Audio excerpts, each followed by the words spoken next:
This microbrand story starts out like many others. I'm sure you've heard something like this before, where a longtime watch enthusiast stuck in a global pandemic decides to start their own brand.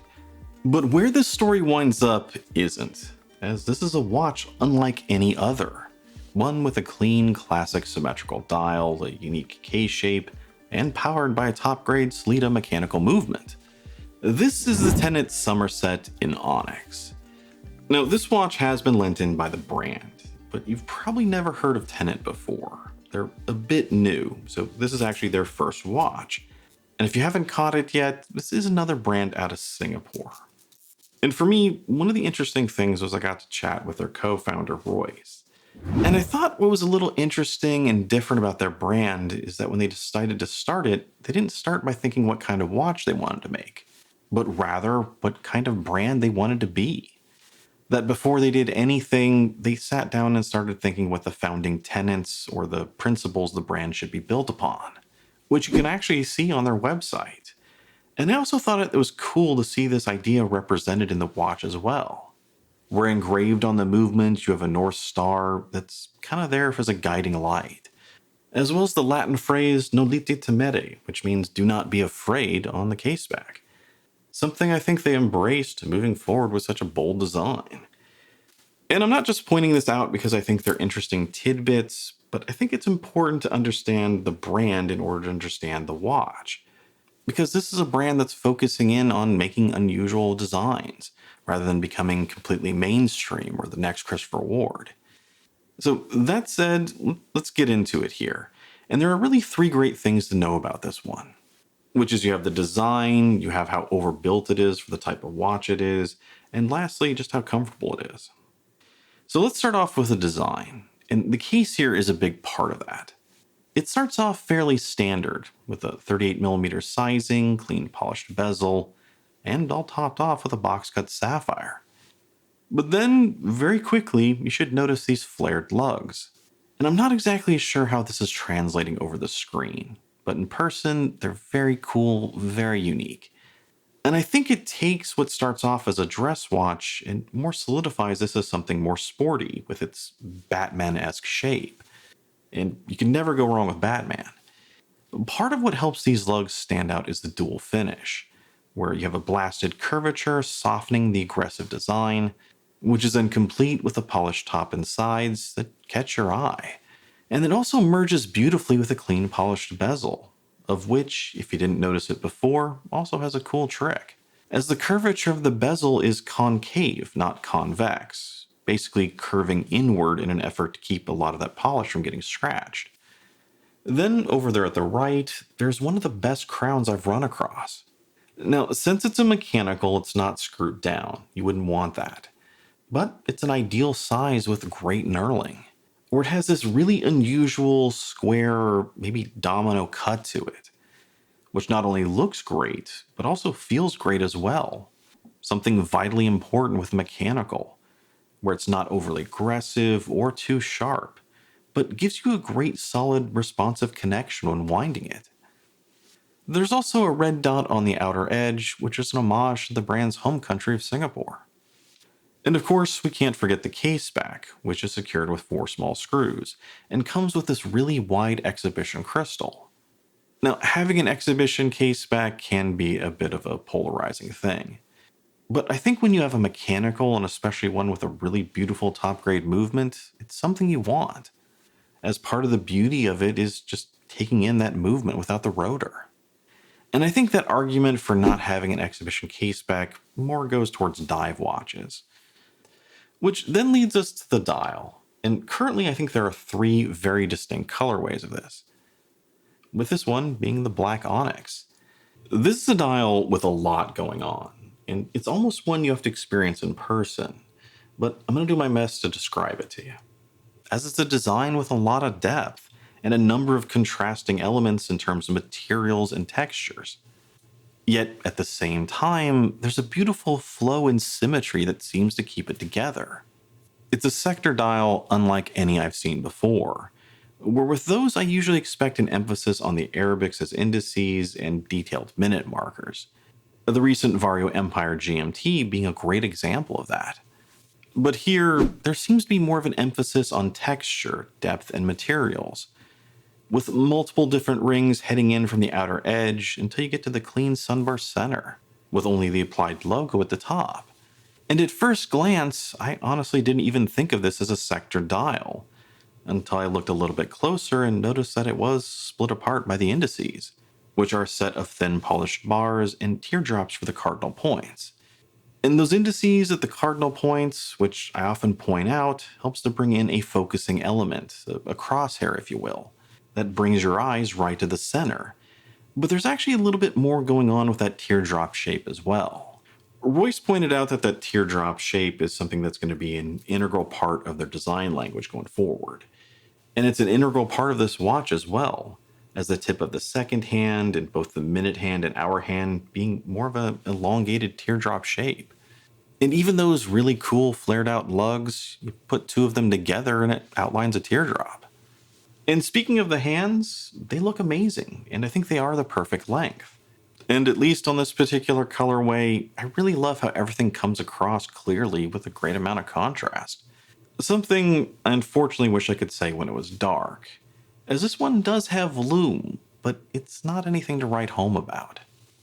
I really do like that the teardrop index at the 12 is lumed orange, along with the minute hand. It looks cool and just helps orientate everything in the dark. But unfortunately, the watch as a whole, and especially that orange lume, just doesn't last. But of course, there's always the eternal debate on whether a watch like this needs good lume. I mean, I always say yes, but it isn't a diver, so other people don't agree with me. Now, the other good thing to know about this one is that it's overbuilt for the kind of watch it is. If you didn't catch the specs earlier, this one does come with 200 meters of water resistance, which I gotta say, on a mechanical watch that looks like this, with only 10.5 millimeters of thickness with the crystal and 9.5 without, that's pretty unusual and in some ways impressive to see.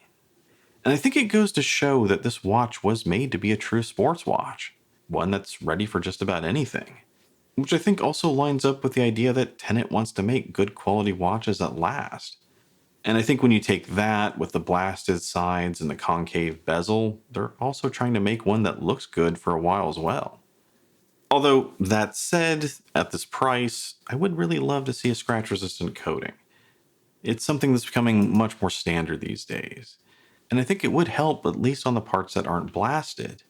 And if they ever decide to make a bracelet for this one, it's even more important to have it. And the last great thing to touch upon is just how great this thing wears on the wrist. With that thinner profile, shorter lug to lug, and weighing in around 60 grams, you can easily forget you even have this thing on. It just melts into your wrist.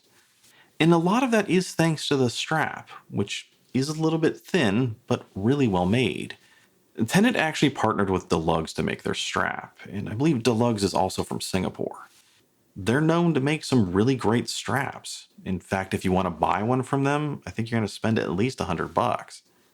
So this one definitely has more of a premium leather strap. However, the flip side to this, and just a warning for those with larger wrists, is that this one may be a little too small for you. On my 7.25 inch wrist, I have about 2 holes left on the strap. So if you're at 7.5 or even above, this strap might wind up being too small for you. But if it does fit, I gotta say it's a comfortable watch with a great presence. For the design, I think what they're going for, this 38mm case gives it perfect proportions. Any bigger, and I think the dial would feel too empty, and any smaller, and you might not be able to take in all the details. Now, of course, as I often say, it's not all unicorns and rainbows here. I do have a few complaints or nitpicks. 3 specifically. The first thing, and this is even though I know it really hurt the design, that it'd clutter it up a bit, but I personally miss having minute markers on a watch. Not so much when reading it, my OCD isn't quite that bad, but when you're setting it and the time is in between the indices, like 8:33, not having a reference to set it to does drive me crazy. And I often want to wait to that 5-minute time in order to actually set it. The next thing is at the bottom of the case, and especially the bottom of the edges that are flared out, those are a tad sharp to the touch. And at certain price points, I really wouldn't complain about it, but here, yeah, it does hold it back a bit. And speaking of price, that is the third thing I want to talk about, as the MSRP on this one is 1,200 US. So it's a bit. And this really isn't so much of a complaint as something I just want to talk about. Because I think even though there's no bracelet here, there is some stuff here to justify that cost, such as a unique design with bespoke components, top grade movement, premium strap. I could go on, but that's not really my point here. My point is that at this price, there's a lot of competition and big name brand competition as well. So you got a lot to pick from, and when you're doing that, you're going to scrutinize every little thing.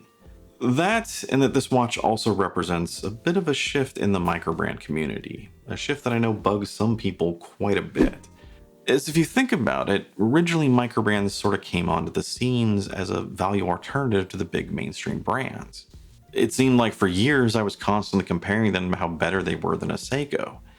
But lately, we've been seeing existing micros as well as some new ones aiming a bit more upstream in terms of quality and price. And I partially want to point this out just so that it's something you guys think about as we move into the future, because it's happening more and more. And the reasons as to why and whether or not this is a good or bad thing is honestly a whole other lengthy conversation itself. But the main thing as it applies to this watch is that this isn't one for the value hunters out there, but more for those that want something different and original and maybe love what the brand is trying to do. Which I think at this price range, original and different is something people are looking for, or at least that's what you guys keep telling me. As there were quite a few comments in my last Monster review of people saying, hey, at this price point, why would I go even close to something being an homage when there's so many other more original and different and distinct watches out there? And that's a good question. And for those of you, well, here's the opposite side of that. So tell me what you think. Bottom line, cool watch and a very interesting brand. It's a watch that seems to be inspired by various classical elements, but then made with a modern twist. And not just modern in terms of the quality, but the design has a bit of a modern feel to it as well. And one of the impressive things that I found is that it seems to accomplish the impossible, where it simultaneously has a clean, simple, and symmetrical feel to it, while still having a very complex design. And I think that's because at first glance, at arm's length, it does seem clean and simple. Yet look closer, and you start to notice all the finer, more interesting details. And for a brand new brand, that's something I find quite impressive. Now, as usual, let me know your thoughts on this one down below, and if you can think of another watch that does it better, let me know that as well. And as always, do something down below, helps the channel out, like, comment, subscribe, watch from the beginning, whatever you want. I'm Shane, this is Relative Time, and I'll see you next time.